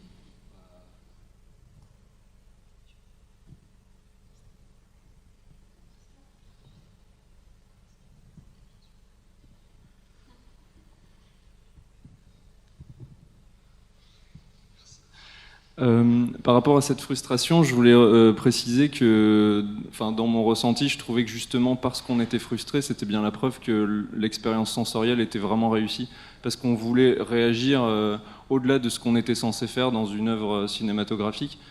Et justement, comme l'a dit mon collègue précédemment, à ce moment-là, ça deviendrait du jeu vidéo, mais moi je trouve que cette frustration-là, c'est juste un point bénéfique pour ce film, parce que c'est une preuve de réussite, donc bravo. Et deuxièmement, je voulais revenir sur le fait que moi je faisais partie des adeptes de le regarder assis, parce que quand on est sur un tabouret tournant, on n'a pas besoin de se lever pour regarder derrière. Et en plus, j'ai testé donc de faire les translations comme ça, et effectivement ça marche pas. Et donc à ce moment-là, l'oreille interne commence à démissionner, et donc il vaut mieux être assis dans ces cas-là. Et pour finir, j'avais envie de vous poser une question parce que on est là pour ça. Je voulais savoir, est-ce que vous avez filmé avec des optiques en 50 pour se rapprocher de la vision réelle, ou est-ce que par rapport à la formation de la sphère, vous avez été obligé de prendre autre chose ? 50 mm ? Ouais. Non, on a tourné en 8. Ah d'accord. Ouais, non, au contraire, là c'était l'idée, parce que 50 on n'aurait pas pu couvrir assez, l'idée c'était de couvrir un maximum. Ouais, non, là l'idée c'était... ensuite, le field of view, c'est plutôt quelque chose qui va se faire un peu en post-prod, mais surtout dans le masque. Et d'ailleurs, selon les masques, je pense qu'on n'a pas le même ressenti du film, parce que par exemple, le Samsung, je crois que c'est 120 degrés, 110 degrés, et merci. Et l'Oculus, c'est... Non, le CV1, c'est 200, non? Celui qui est ça. Non 180, 160. Donc, en tout cas, on a des masques maintenant qui sont beaucoup plus larges. Nous, on en a testé un il y a quelques semaines. Ils ont fait une présentation à Cannes d'un masque qui est vraiment génial, qui s'appelle le Star VR, qui est, je crois que c'est 210 degrés. Et là, c'est assez hallucinant parce qu'on voit un peu sur le côté et tout. Alors que c'est vrai que quand on regarde avec le Samsung, on a l'impression d'être dans des jumelles un peu. On a un peu ce côté... Donc le film, on le ressent pas du tout pareil. Et en plus de ça, la définition... Alors sur le Star VR, la définition, je crois que c'est genre 4K pareil. Alors que là, sur Samsung, on est 2K pour les deux yeux. Donc c'est vraiment pas la même bataille, quoi. Donc, et ça change clairement le film aussi, parce que quand on a un personnage qui est à quelques mètres de nous, on voit pas son expression de visage, c'est un peu des pixels quand même. Donc voilà. Mais pour revenir à ta question, c'était du 8 mm pour couvrir un maximum, parce que sinon après ça devient vraiment compliqué, quoi. Les acteurs, ils peuvent plus trop se déplacer dans le cadre, en fait. Et du coup, désolé, j'ai une deuxième question par rapport à ce que vous venez de dire. Par rapport justement aux différents supports, est-ce que le film que vous avez sorti s'adapte automatiquement aux différents casques, ou est-ce qu'il faut à chaque fois refaire une version pour chaque vision? Le fichier, c'est un MP4, donc il marche sur tous les masques, mais le truc, c'est que si jamais on veut avoir le son spécialisé, il faut faire une build pour chacun des masques. Donc il y a une build pour le Samsung, une build pour l'Oculus, une build pour le Steam, pour le Vive. Donc ouais, il faut décliner... Donc ouais, mais sinon, dans le film tel qu'on le sort de la post-prod, il marche partout. C'est une sphère 360 degrés qui fonctionne sur tous les masques. Ok, merci.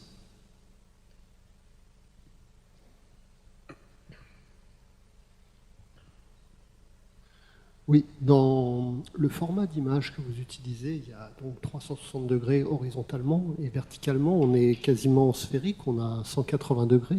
J'ai l'impression que dans l'écriture, on n'exploite pas tellement la dimension verticale. Est-ce que c'est un choix délibéré, ou est-ce que c'est quelque chose... En fait, il y avait un moment où, à l'origine, dans une des versions du scénario, enfin même d'ailleurs la version finale, en fait, on voulait on est dans le dôme du Parti communiste, là, dans le dôme où il y a la conférence.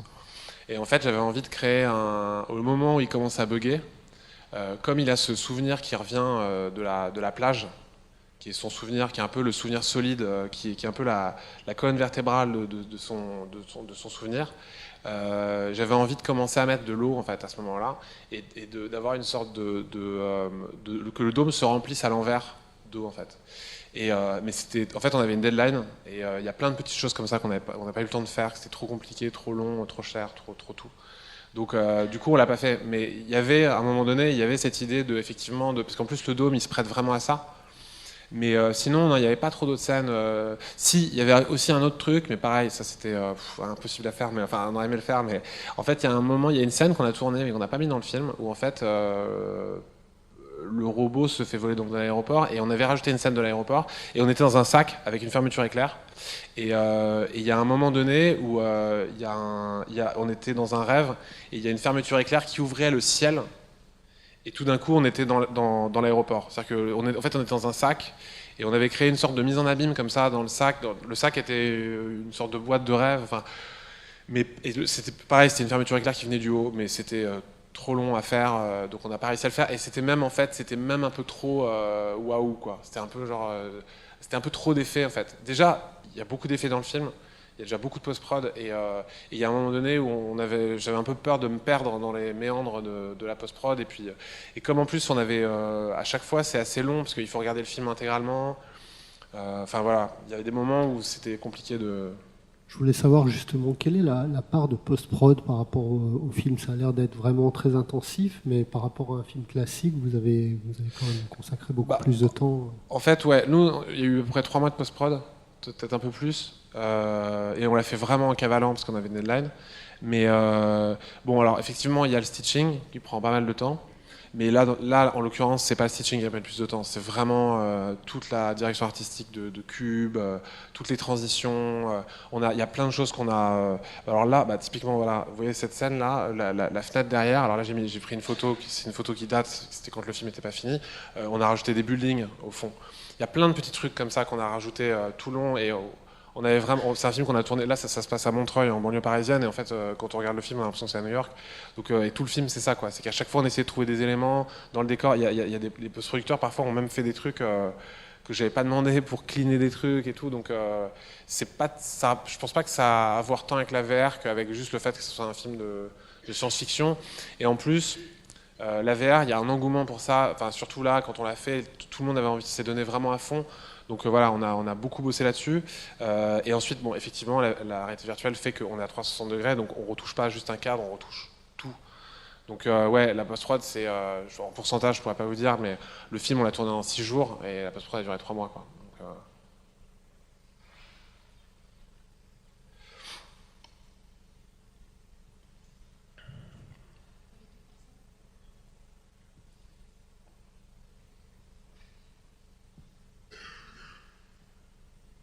moi j'avais une question justement après à propos de tout le travail post-tournage en fait, que ce soit le montage, la post-prod, juste comment vous travaillez pour voir l'avancement du travail, est-ce que vous regardiez le film avec un casque, enfin, comment ça se passe en fait? Au début, quand on a commencé le montage, les plans n'étaient pas stitchés, donc au début je prenais juste les cadres, alors les caméras on les avait mis à la verticale pour couvrir plus, donc j'avais une sorte de format un peu rectangulaire bizarre dans l'autre sens. Donc j'ai monté le film avec les grosses parties d'action, c'est-à-dire vraiment le centre de l'image, là où il se passe beaucoup de trucs, on prenait ça, parfois on collait dans le logiciel de montage un peu les plans d'à côté pour voir un peu, mais on a commencé à monter le film comme ça, donc c'était hyper bizarre, c'était un film, j'avais l'impression de regarder un film danois d'auteur, enfin c'était hyper bizarre. Et après, pendant que je montais en fait, il y avait des post-producteurs qui étaient en train de stitcher. On a eu un premier stitch qui était hyper rough, vraiment dégueulasse, avec des coutures dans tous les sens. Et là, j'avais le masque. En fait, il y avait entre-temps, je crois que c'est quasiment pendant la post-prod, il y a un plugin dont j'ai oublié le nom qui est sorti parce que le film on l'a monté sur Premiere. Et il y a un plugin qui est sorti qui permet de brancher le DK2. Donc j'avais le DK2 et en fait j'avais une monteuse avec moi à côté et puis elle faisait play et je regardais dans le masque. C'était convivial. Merci.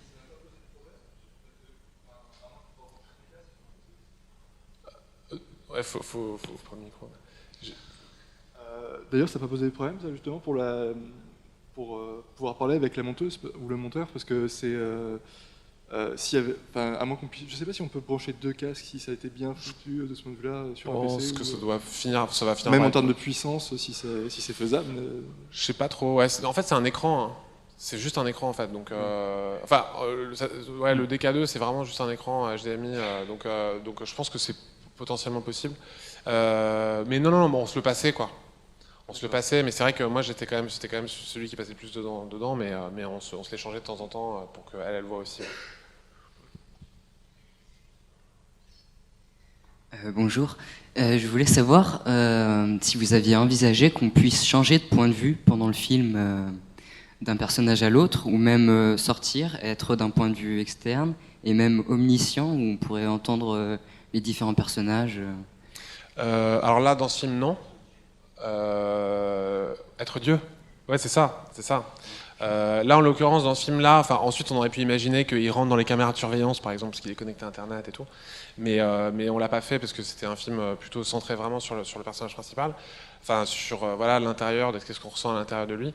Mais là, le film sur lequel on travaille, Altération, là, de Jérôme Blanquet, il y a ça. Il y a pas mal. On travaille sur plusieurs projets en même temps. Il y a pas mal de réalisateurs qui s'intéressent à ça, à changer de point de vue. Ensuite, je pense que c'est vraiment touchy quoi, de faire ça parce que en fait, si jamais, par exemple, je suis dans ma tête là et que je vous regarde et tout d'un coup je passe dans la vôtre, j'ai peur qu'on se demande pendant quelques secondes où est-ce que je suis en fait, parce qu'on reconnaît le même décor, mais on ne sait pas trop où on est. Donc je pense qu'il y a peut-être un effet de transition à trouver pour faire comprendre où on est. Non, mais c'est hyper intéressant. Je pense que clairement, il y a même un auteur qui nous a parlé d'un film où il voulait carrément pendant le film changer de point de vue en fait. C'est ce que je me disais. C'est ça, voilà, où en fait on est tout d'un coup on regarde un personnage et on rentre dans le personnage. Et d'ailleurs il y a un film aussi qui est en développement réalisé par Yann Kounen qui s'appelle Seven Lives où on est une âme errante et on rentre dans des gens en fait. Donc ouais. C'est ça, comment trouver le sens là-dedans en fait.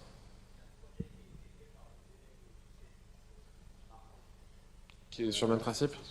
Sur le même principe, c'est-à-dire on clique sur la tête de quelqu'un sur Ouais, un film à 360, là, on passe de la tête à l'autre. C'est un projet d'étudiant, mais c'est assez intéressant. Voilà. Non, mais c'est.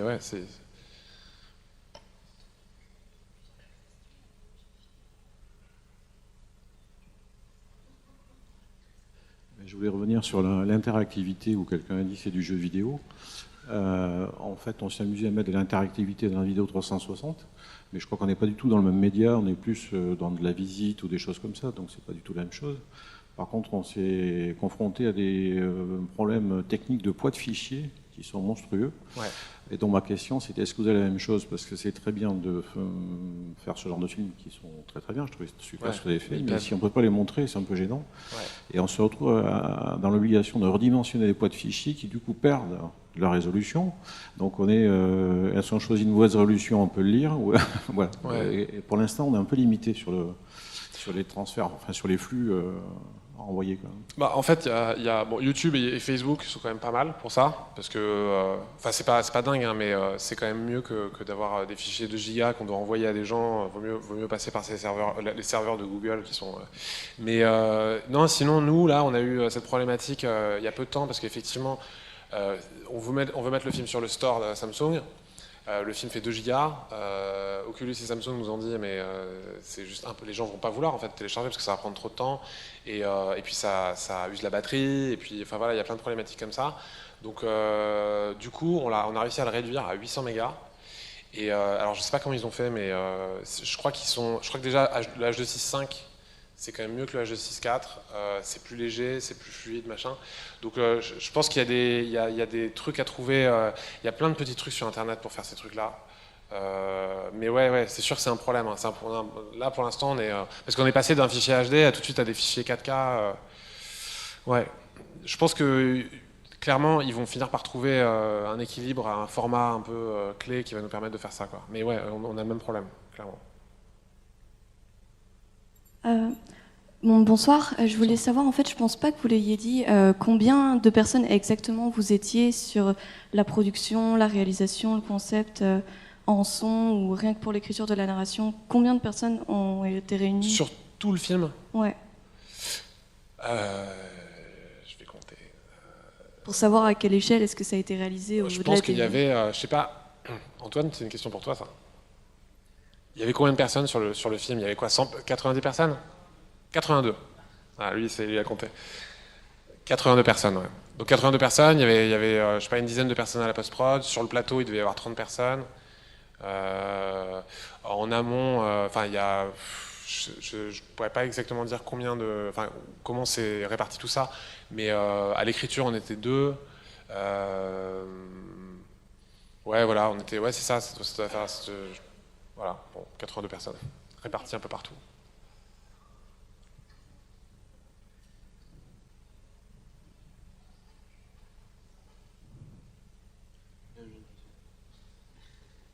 Moi, je voulais savoir si c'était envisageable pour l'instant, enfin pour bientôt peut-être, de faire un film, un long métrage du coup, tant en termes de narration que en termes de coût ou je sais pas de faisabilité. Alors le truc, c'est que je pense que le premier obstacle à ça, c'est le hardware, quoi, c'est les masques qui sont lourds. C'est-à-dire qu'il y a quand même pas mal de gens, et je pense que vous en avez fait les frais aussi, qui enlèvent le masque, qui ont des marques sur la gueule comme ça, qui ressortent. Genre. Donc déjà, ça c'est un peu, c'est-à-dire que le masque c'est un peu lourd quand même. Là on a reçu le dernier Oculus, le CV1, qui est hyper léger. Donc c'est vraiment autre chose parce qu'on a vraiment l'impression d'être beaucoup plus dans le film, parce qu'on oublie assez vite le masque. Ensuite, c'est quand même je le dis, j'ai dit plusieurs fois, ça sollicite beaucoup le corps, c'est assez fatigant quand même, je pense, de regarder un film en réalité virtuelle. Donc après 15-20 minutes, je pense que peut-être qu'on pourrait refaire venir les entractes en fait. On pourrait refaire des breaks, genre je vais boire un coca et je continue à regarder mon film, quoi. Mais un film d'1 heure et demie dans un masque, je pense pour l'instant, en plus la résolution n'est pas hyper bonne, on n'y est pas encore. On n'y est pas encore, mais en revanche, Mark Zuckerberg a fait une conférence il y a 6 mois, ou peut-être moins, à Barcelone, là où, je ne sais plus si c'était Barcelone, mais bon, il a fait une conférence où il disait voilà, que dans 10 ans, on aura des lunettes, quoi, mais vraiment des trucs hyper légers, et que voilà, là je pense qu'on n'aura plus trop de problèmes pour regarder un film au moins d'1 heure, comme ça, quoi. Mais déjà, faire un film de 15 minutes, c'est tellement une galère que vaut mieux faire que juste des courts-métrages pour le moment, je pense. Bonsoir. Alors moi j'avais une remarque sur une scène en particulier. Alors je suis désolé, ça va peut-être spoiler pour ceux qui l'ont pas vu. C'est la scène de l'hôpital. Et donc à la suite de la projection, les remarques étaient assez différentes selon qu'on était un homme ou une femme, ouais. Puisque la scène est assez dure. Et je voulais savoir si c'était quelque chose que vous aviez appréhendé au moment de l'écriture ou... Bah, là, le parti pris du film, c'est de dire on incarne quelqu'un. Un robot qui lui-même se prend pour quelqu'un d'autre, il y a une sorte de mise en abîme comme ça, donc je me suis pas trop posé la question. Mais c'est sûr que... D'ailleurs, il y a une dame qui m'a dit ça il y a quelques semaines, qui avait vu le film et qui m'a dit moi ça m'a fait hyper bizarre d'avoir une main d'homme, et c'est toujours le même problème, c'est la couleur de peau, c'est la taille de la main, voilà, on se reconnaît pas. Mais c'est aussi ça qui est chouette, je trouve. C'est de pouvoir incarner autre chose et d'être perdu un peu là-dedans. Et là, le film, il parle vraiment de l'identité du personnage qui se cherche. Et à la fin, je pense qu'on va pas jusque-là, mais que le spectateur lui-même se demande mais qui je suis là-dedans, qu'est-ce que j'incarne et tout. Donc ça, moi, je trouve que ça, c'est chouette pour ce film-là. Mais clairement, sur d'autres sujets, c'est une vraie question, quoi. C'est vraiment une vraie question de savoir qui je suis dans le film. Et une fois de plus, est-ce que j'incarne un personnage ou pas le sentiment de présence, c'est marrant parce que justement, pour reparler d'eux, Félix et Paul au Québec, à chaque fois qu'ils font un film, ils mettent donc on incarne personne, et à chaque fois ils mettent une vignette noire en dessous. Ils mettent pas rien, parce que si on met rien, c'est hyper bizarre, on a l'impression de voler, et ça peut être un peu désagréable. Donc eux, ils assument le fait qu'on met un cercle noir au centre pour qu'on ait le sentiment d'être posé, quoi, d'être là. Donc il n'y a pas de corps, mais il y a quelque chose qui indique qu'on est là. Donc ouais, gros débat ça. Et puis du coup c'est rigolo parce que finalement dans le cinéma traditionnel, la question de l'identification, j'ai l'impression qu'elle se pose plus tellement, quoi. Pas, dans le cinéma classique, non, pas du tout, elle se pose même pas, parce qu'on a cette distance par rapport à l'écran, on n'est pas dans le film, donc ça n'a aucune importance, quoi. Du coup c'est intéressant. Merci. Ouais, moi, c'était une question un peu plus prosaïque. Là, je voulais savoir un peu, pour commercialiser, pour financer un film de genre, pour le diffuser après, c'est un système en effet de projection comme on a eu là, par petits groupes, avec des casques, quoi que ce soit. Parce que pour l'instant, il n'y a rien de prévu, donc c'est assez compliqué aussi. À distribuer ? Ouais. Ouais, c'est compliqué. Ensuite, il y a des salles de cinéma. À Paris, il y en a une qui est ouverte. Et là, j'ai une petite info qui vient de tomber. Non, il y a 2 jours, il y a IMAX et Google qui ont fait un partenariat pour faire des salles de cinéma VR. Donc ça va se démocratiser au fur et à mesure. Mais c'est sûr que je pense que pour le moment, c'est plutôt là qu'on va voir les films. Je pense que les gens vont pas forcément s'équiper chez eux et s'installer dans leur canapé et regarder des films en VR. Je pense que ça va être Alors c'est marrant parce que du coup, c'est pas une expérience collective parce que des films, on les regarde seuls. Mais il y a quand même des espaces pour vivre quelque chose de collectif. Et d'ailleurs, à Cannes, pour la première fois cette année, il y avait une salle de cinéma où en fait, ils lançaient le film sur 30 masques en même temps. Donc c'est en train d'arriver, quoi. Cette année, je pense qu'il y en a d'autres qui vont s'installer au fur et à mesure. Et là, ça ouvre la porte aux fictions. Bon, là, c'est essentiellement du documentaire. Et après, bah oui, de quoi, les programmes qui sont sortis Là, il y avait vraiment de tout, hein. Il y avait des expériences un peu jeux, des films, des documents, enfin des fictions, des documentaires. Il y avait vraiment de tout.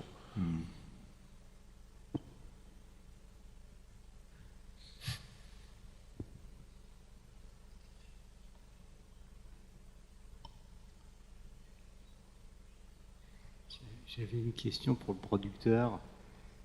Est-ce que vous avez obtenu une aide du CNC et dans l'affirmative, à quel guichet? Celui des nouveaux écrans ou au guichet classique du cinéma?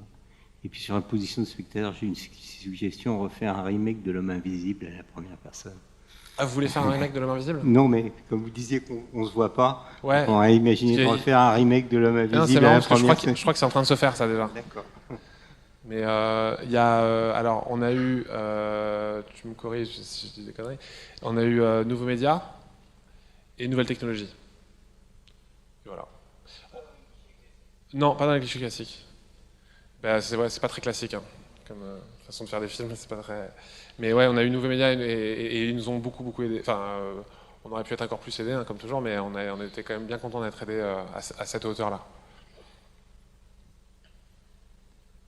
Oui, bonsoir. C'était juste pour faire quelques remarques par rapport à ce qui était dit. On a fait de nombreuses diffusions de iPhilip et sur les 2% qui posent un petit peu souci, des fois, les remarques, c'était la durée autour de ne pas changer de point de vue pendant 14 minutes.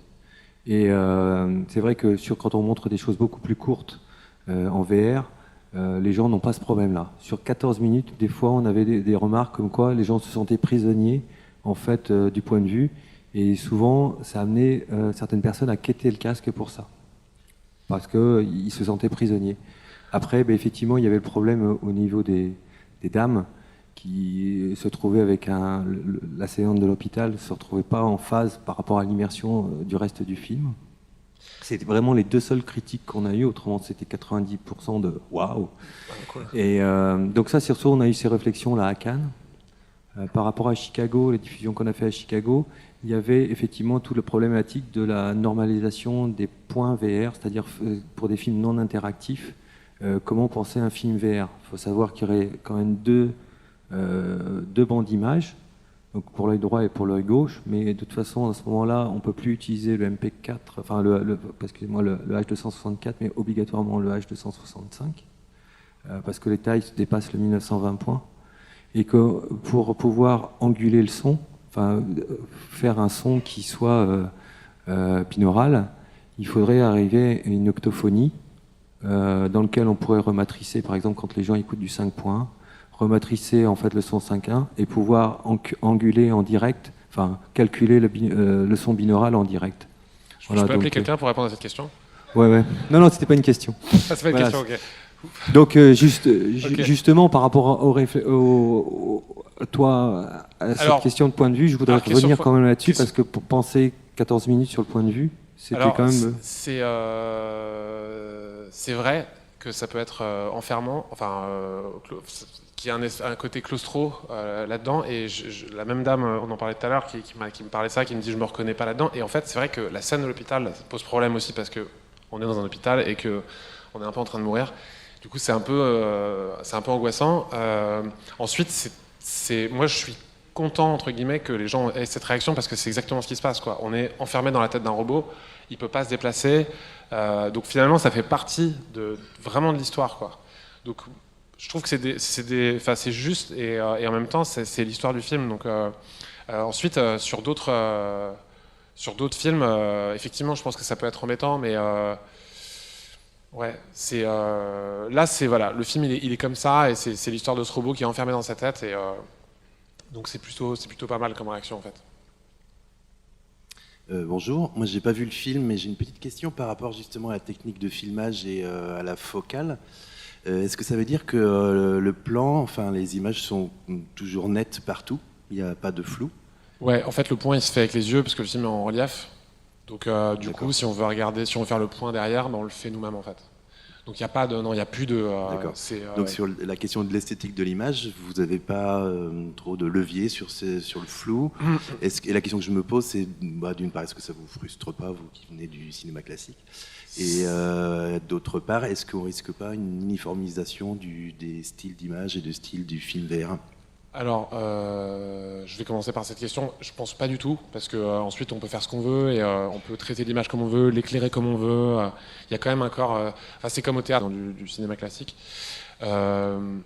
Ensuite, pour ce qui est de la profondeur de champ et tout, effectivement, il y en a plus vraiment. Mais ce qui est hyper intéressant, je trouve, c'est qu'il y a quand même, on recrée encore du cadre en fait là-dedans. C'est-à-dire que, par exemple, pour reprendre encore cette scène de l'interview. Finalement, il y a quand même au début de la scène, la jeune femme qui est là, elle est debout devant la fenêtre. Donc il y a quand même on peut créer des tableaux en fait dans l'espace en VR. Je pense que ça c'est super intéressant. Donc l'esthétique, elle existe encore à fond. Enfin tout ça, il y a aucun, pour moi il y a aucun problème. Ensuite clairement, effectivement le flou, je sais pas, les flares, plein de choses qui sont vraiment inhérents au cinéma classique disparaissent. Et d'ailleurs, vendredi dernier, j'ai tourné une pub classique, mais j'avais l'impression que j'étais dans un square, quoi. C'était trop facile, c'était trop cool. Donc il y a beaucoup moins de contraintes. La caméra peut se déplacer comme on veut. C'est vraiment deux choses totalement différentes. Et je me demande même si on peut les comparer à terme, en fait. C'est un autre médium, c'est autre chose. Donc effectivement, il y a des choses qu'on regrette, mais il y a d'autres, ça nous ouvre d'autres portes en fait. Donc finalement, on y gagne quand même un peu, je trouve.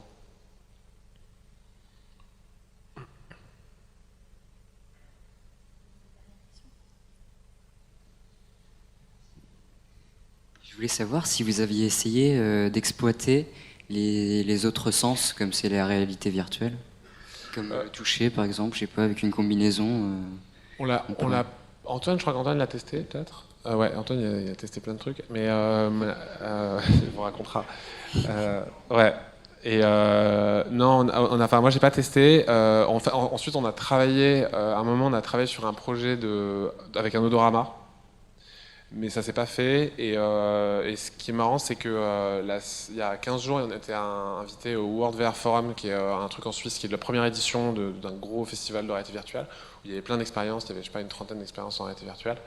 Et à un moment, ils ont fait la projection d'un film qui s'appelle Defrost, qui est un film de science-fiction, enfin c'est une série d'ailleurs de science-fiction, où on est dans la peau d'une femme. D'ailleurs, si vous avez l'occasion de le voir, c'est assez perturbant, parce qu'à un moment, on sort un miroir carrément, et on voit son reflet, c'est hyper bizarre. Et en fait, ils ont fait une projection en simultané sur scène de 30 personnes qui regardent le film en même temps. Et c'était assez marrant, parce que pour la première fois, ils ont essayé l'odorama, donc il y avait 30 personnes, on était en public, on les regardait, c'était hyper bizarre. Donc il y avait 30 personnes avec le masque. Et puis, sans nous prévenir, il y a 6 mecs qui jaillissent sur scène et qui balancent des odeurs comme ça devant les gens. Et qui balancent des odeurs d'hôpital, parce que ça se passe dans un hôpital, machin. Et puis après, ils leur ont demandé alors, qu'est-ce que ça vous fait? Et en fonction des scènes, ils mettaient d'autres odeurs. Donc à la fin, il y avait une odeur hyper bizarre dans la salle. C'est une sorte de mélange d'essence. Et voilà, ça existe. Il y a des trucs. Enfin, en tout cas, pour les odoramas, ça existe vraiment. Il y a même des machines qui te permettent de switcher, vraiment comme un CD, quoi, de passer d'une track à l'autre et d'absorber l'odeur et de passer à une autre odeur et tout. Mais voilà, ensuite, là, une fois de plus, est-ce qu'on est encore dans le cinéma? Est-ce qu'on est encore... la limite, elle est vraiment... est-ce qu'on est dans du jeu? Est-ce qu'on est dans la vraie vie? Voilà. Voilà, il y a plein de trucs. Il y a un autre truc aussi qui est intéressant, c'est Birdly. C'est un truc, on est carrément allongé dans un simulateur de vol et on est à la place d'un oiseau et on peut se déplacer. Mais ça, clairement, c'est du jeu aussi, quoi.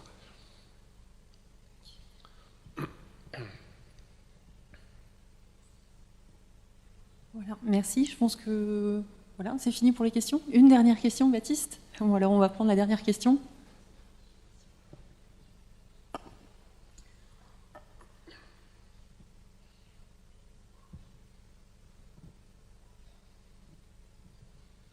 Merci, bonsoir. Je voulais juste poser la question du sous-titrage. Est-ce que ça a été envisagé, et si oui, de quelle manière pour rendre au mieux ça a été envisagé et fait. Alors une fois de plus, il faut une appli pour le faire. Et en fait, c'est un sous-titrage qui est traqué. En fonction de là où on regarde, il nous accompagne en fait. Ensuite, le sous-titrage, alors c'est marrant parce que moi je suis pas du tout fan du doublage au cinéma. Mais j'ai l'impression, je ne l'ai pas encore fait, mais j'ai l'impression que dans la VR, c'est peut-être mieux en fait. Parce que à partir du moment où on a du texte, ça casse l'immersion, quoi. Donc, mais le sous-titrage, ça marche, on en a et tout, mais bon, c'est bizarre de regarder un texte qui se balade sur l'image, je trouve. Mais du coup, ça rejoint les problématiques aussi du cinéma traditionnel sur la compréhension du film. Ouais. Pour que les gens, pour le plus grand nombre puisse les voir, ouais. Mais ensuite, on a dans l'application qui va sortir dans quelques semaines, là, on a une version japonaise, française et en allemand aussi, je crois. C'est ça. Ouais. Doublé du coup? Pardon? Doublé du coup? Non, sous-titré. Ouais, sous-titré. Arte voulait pas faire de doublage, donc on a fait des sous-titres.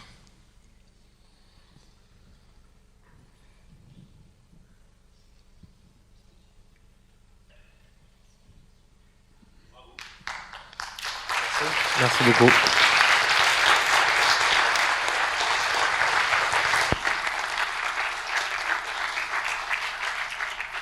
Donc, merci beaucoup. Et juste avant que vous partiez, j'aimerais appeler Gilles, hein, voilà, qui est arrivé avec un tout petit peu de retard tout à l'heure, donc qui est voilà, qui représente les co-organisateurs, donc le festival Le Rayon Fantastique.